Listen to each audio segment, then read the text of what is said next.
안녕하세요. 월급쟁이 제이씨입니다. 배당 투자는 큰 수익이 나지 않으며 지루한 투자라고 생각하는 투자자가 많습니다. 경제적으로 독립하면 내게 주어진 시간을 온전하게 내 의지대로 사용할 수 있는 자유가 주어질 수 있습니다. 자본주의 사회에서 태어나 학창 시절을 거치고 직업을 가져 사회 구성원에 이르기까지 은퇴 전에는 한 번도 가지지 못했던 시간의 자유를 경제적 독립을 통해 이룰 수 있습니다. 경제적으로 독립하기 위해서는 무엇이 필요할까요? 좋은 직업을 가지고 성실하게 일하면 언젠가는 경제적으로 독립하는 날이 오긴 오는 걸까요? 아니면 영끌에서 산 집이나 주식이 폭등해 인생 역전을 하면 가능한 걸까요? 자본주의에서 대부분의 사람은 돈을 벌고 자산을 축적하고 싶어 합니다.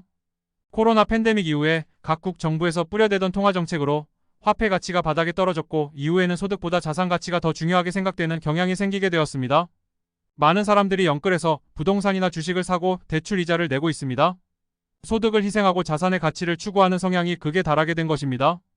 보유한 자산의 가격과 별개로 캐시플로에 해당하는 소득은 경제적 독립을 이루는 데 필수적인 조건입니다. 대출로 부동산을 사서 가격은 올랐지만 대출을 유지하고 이자를 내기 위해 일을 그만둘 수 없다면 경제적으로 독립한 상황이라고 보기 힘들 수 있습니다. 오히려 총 자산은 적어도 자본에서 생기는 현금 흐름이 지출보다 많다면 경제적 독립에 좀 더 가까이 있다고 할 수 있습니다. 우리들의 소득은 크게 근로소득과 자본소득 두 가지 종류로 나뉩니다. 근로소득은 근로자가 육체적 정신적 노동을 통해서 얻는 보수를 말하고 자본소득은 자본의 소유자가 자본을 이용해 얻는 이익을 말합니다. 이자, 월세, 배당 등을 예시로 들 수 있습니다. 대부분 재테크와 투자에 관심은 많지만 단기간에 얻는 시세차익과 같은 자본이익에만 집중하고 있으며 이자, 배당과 같은 자본소득은 상대적으로 관심을 덜 가지는 경향이 있습니다. 배당주 투자를 지향하는 만큼 자본소득 중에서 배당에 초점을 맞추고 자본소득으로 시간의 자유를 얻는 여정에 대해 이야기해보려 합니다. 주식 투자를 하는 이유는 주식의 자본소득인 배당소득을 늘려서 생활비와 지출에 필요한 소득을 대체해 노동이나 직업에 얽매이지 않고 자유롭게 살기 위해서입니다. 경제적 독립은 매년 생기는 자본소득 패시브 인컴이 필요한 생활비 지출보다 많아지게 된다고 볼 수 있습니다. 대한민국의 평균 가족을 통계적으로 가정해보면 40대 초등학생 이하 자녀를 가지고 있는 기혼가정으로 대략 월 400만원 정도의 지출을 하고 있다고 합니다. 연간으로 환산하면 대략 5천만원 정도 지출하고 있는 셈이지요. 대한민국 근로자의 1년 동안 근무하는 일수의 평균은 약 250일 정도로 하루에 20만원이 됩니다. 대한민국 평균 가족은 매일 하루치 근로소득 20만원을 기준으로 해서 매년 평균 250일 근무해야 필요한 생활비를 벌게 되는 것입니다.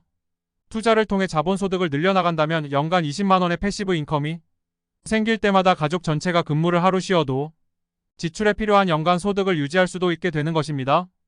예를 들어 연간 200만원의 자본소득을 가진 가족이라면 매년 10일의 휴일을 더 가질 수 있고 연간 5천만원의 자본소득이 발생할 시에는 가족 모두 평생 365일의 휴일을 가지게 돼서 경제적 독립을 이루게 된다는 것입니다.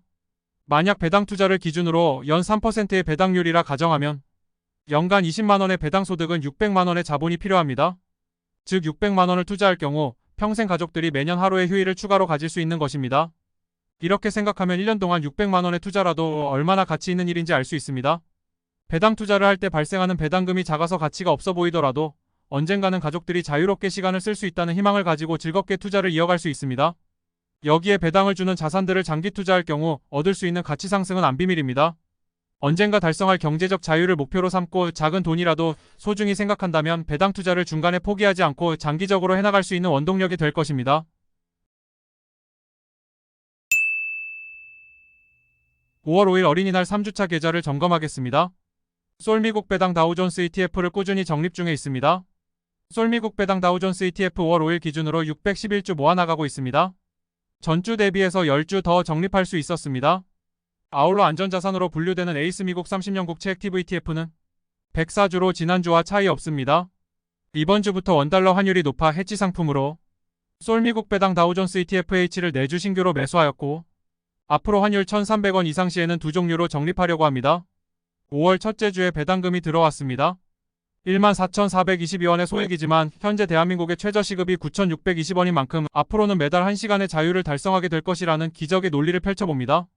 생각이 여기까지 미치게 되니 지금의 보잘것없어 보이는 배당금이 언제 가는 나에게 1시간 하루 한 달의 자유를 선사할 것이라는 상상도 해봅니다. 언제나 1분 1초 시시각각 변하는 주가는 마음대로 정할 수 없습니다. 그러나 배당금의 증가는 투자자 본인의 의지에 따라 내 편으로 만들 수 있습니다. 복잡하지 않습니다. 월급과 절약 그리고 배당금의 재투자, 마지막으로 시간을 내 편으로 만들어 상식적이고 꾸준하게 투자한다면 자산도 우리가 그토록 바라던 우상향 차트를 만들어 낼 수 있다고 생각합니다. 감사합니다.